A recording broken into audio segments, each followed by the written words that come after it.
I wanted to give you a snapshot of Continue how on El Toro Road for all 1 the mile. gear went. Specifically, as I shared with you last night, one of the biggest things that we wanted to test here today was indeed, I wasn't expecting really cold weather, but it actually got down to, as you see, 37 degrees outside. And the biggest challenge I had, I think I mentioned this earlier, was regulating the temperature inside the stove. So that's something I'm gonna have to build up a little bit more experience on, the types of wood, how much wood, the amount of air that is actually put into that little nozzle on the front of the stove that regulates the airflow going in. Because it was, many times, it was hot. At the peak, it was 88 degrees inside that tent, which of course is very, very warm. So, from a construction standpoint, these guys really, there's not much they didn't think of. One of the things I meant to bring up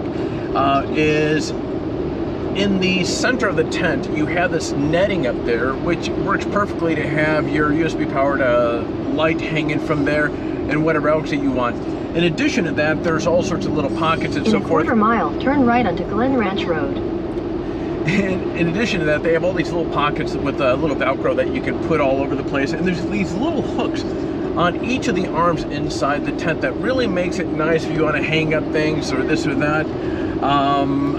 In addition to that, the only other item Turn right onto Glen Ranch Road. The only other item that we were testing out was that King Camping queen size cot, which I was pretty surprised because on Amazon it had 4 stars out of 5. Continue on Glen Ranch Road for 1.5 miles. Let her finish. And the negative reviews that were on there were relating to people saying it was uncomfortable because that center bracing. I don't know why people were kind of griping about that, because something that wide, you need that center bracing there. So it worked out well. I was on one end, Caleb and Hero were on the other. And the Mega Duo Matt did perfect on top of that. So again, overall, it was really a great outing.